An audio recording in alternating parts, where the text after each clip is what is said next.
पाठ 5 सफाई की सीख। सुबोध ने नए स्कूल में एडमिशन लिया था। वह पढ़ने में बहुत तेज था। कक्षा में हमेशा प्रथम आता था। खेल कूद में भी सबसे आगे रहता था। कक्षा में उसके कई मित्र बन गए थे। शुभम उसका सबसे पक्का मित्र था। एक दिन शुभम ने सुबोध को अपने जन्मदिन पर बुलाया। सुबोध ने शुभम को उपहार में देने के लिए कहानियों की कुछ पुस्तकें खरीदी और उसके घर चल पड़ा। जैसे ही सुबोध शुभम की गली में पहुंचा, उसके ऊपर केले का छिलका आ गिरा। ओह, न जाने किसने सड़क पर ये छिलका फेंका है। सुबोध ने मन में कहा। उसने छिलका उठाया और इधर-उधर देखा। कुछ दूरी पर उसे एक कूड़ेदान दिखाई दिया। उसने छिलका उसमें डाल दिया।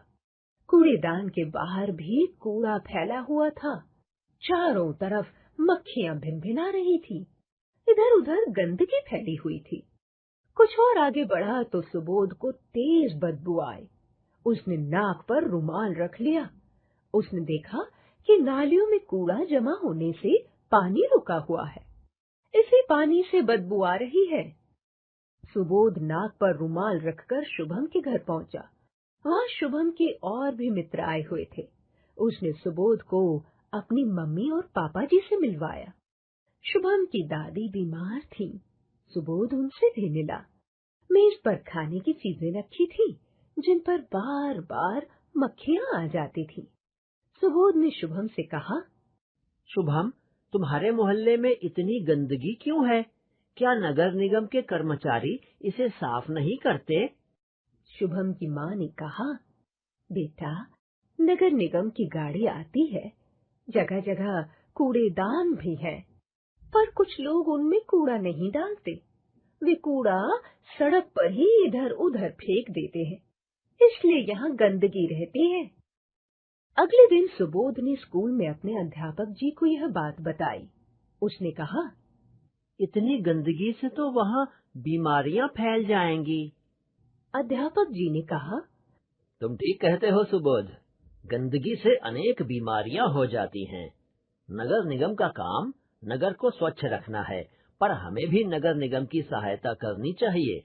एक दिन हम सब शुभम के मोहल्ले में चलेंगे और सफाई करेंगे। रविवार को सभी शुभम के मोहल्ले में गए। सबने सड़क पर झाड़ू लगाकर कूड़ा इकट्ठा किया, नालियों की सफाई की, नालियों में मक्खी मच्छर मारने वाली दवा फिनाइल डाली, कूड़ेदान पर ढक्कन रखा। मोहल्ले के लोग घरों से बाहर निकलकर उन्हें देखने लगे। बच्चों में बहुत उत्साह था। उन्होंने देखते ही देखते पूरा मोहल्ला साफ कर लिया। अध्यापक जी ने मोहल्ले के लोगों को समझाया कि वे घर का कूड़ा कूड़ेदान में ही डालें। अपने घर के आसपास सफाई रखें, क्योंकि गंदगी से बीमारियां फैलती हैं। उन्होंने कहा, स्कूल के बच्चे हर रविवार को यहाँ आया करेंगे। वे आपके मोहल्ले की सफाई करेंगे। आप भी इस काम में उनकी सहायता करें। तभी एक बुजुर्ग ने कहा, नहीं अध्यापक जी, अब इन बच्चों को आने की जरूरत नहीं।